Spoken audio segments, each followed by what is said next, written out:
Hi, Mitch Kaufman here from Town Food Service Equipment Company in New York. I'd like to thank you for your purchase of the RiceMaster gas rice cooking unit that we supply, the RM-55, as seen here in its disassembled stage. I'd like to take the opportunity to discuss some of the features, the benefits, and the care and the usage to help you with your daily life with this unit. Now, it's critical to know that this is a gas appliance and it's made for the cooking line and must be under a hood. So now at this point, let me explain to you some of the features and the benefits of the gas rice cooker. Now, it does come with a regulator that must be installed on the outside of the unit. This is a 6-inch water column regulator, and again, should only be installed by a certified gas plumber.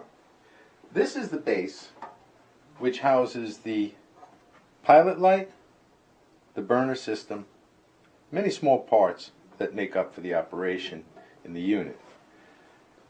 There is a stainless steel cover which keeps debris from falling into the inner workings here, but in case you want this to be cleaned in a dishwasher, it's very simple. It has 3 screws, 1, 2, 3, and it could easily be unscrewed and placed in the dishwasher. However, please remember that if you should remove this portion of the base, it needs to be seated exactly correctly, because if it's out of balance, it will create the rest of the unit to be out of balance and it won't cook the rice properly.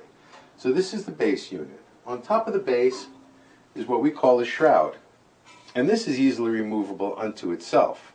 As you can see here, you line up the holes and you give a clockwise turn and it locks in place.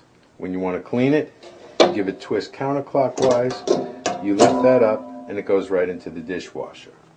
This is an excellent feature for cleaning purposes. Inside the shroud is the cast aluminum rice pot. This is where your rice is going to go, and it sits right there. Now, if it should be askew or sitting uneven as such, you might want to check the assembly to make sure that the stainless steel cover on the base is sitting correctly and the shroud is sitting correctly. So now that the rice pot is in place, we are about ready to start the operation. Your certified gas plumber should check for leaks to make sure that your system is going to operate correctly. At this point, I'd like to show you the stainless steel cover, which goes on top. Prevents some spillage, overflow. It also keeps the steam in the pot to help you cook the rice. So now we're ready to cook. So once everything has been installed, we're ready to turn on the gas valve right here, as such, which will allow the gas to flow into the system. Once that's done, we have 2 buttons here. The number 1 button, which creates the pilot light, and the number 2 button, which will ignite the burner from the pilot light. To ignite the pilot light, this might take more than 1 try, might be 2 tries. If so, we need to press it and look through the window to make sure there indeed is a pilot light. If not, we lift up this red safety button and try that again. It's very important that you understand that the number 2 button never gets depressed unless we have a pilot light. So again, if we have to try that again, the number 1 button gets depressed. We look for that pilot. Once that pilot is on through that little window, we are now ready to ignite the burner from that pilot, and now this system is operating properly. Now, it will take an average pot of rice about 18 to 30 minutes to cook, depending on the recipe and the type of rice that you use. It's also important for you to remember that once the rice is cooked and this number 2 button pops up, that the rice cures for another 10 to 15 minutes so that the remaining moisture is evaporated. Now let's do some in-house troubleshooting. There might be a situation down the road where the unit is shutting off prematurely and not cooking the rice. Typically, that's the stem assembly right here, located in the center of the machine,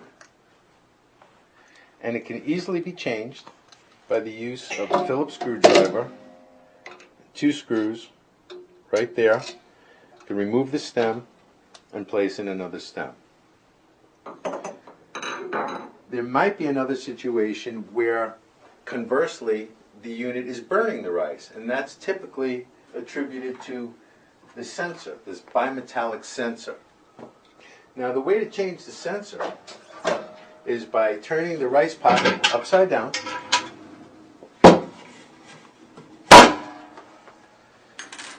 having a flat tip butter knife or a flat tip screwdriver, and locating the indentation points of this horseshoe retaining clip and popping out this clip right here and keeping your hand over it so the clip doesn't fly away. It does have some spring action to it.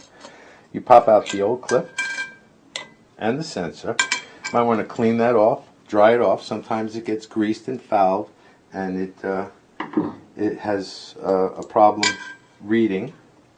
And now you're ready to apply a new sensor.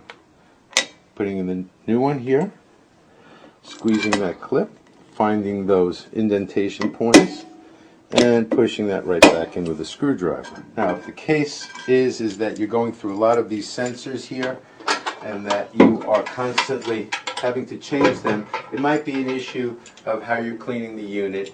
So it's important that maybe you want to remove the sensor while you have this in the dishwashing section, and making sure it's clean and dry and free of grease, because this sensor needs to be free of debris so it can read the temperature properly. So I do thank you for watching this video.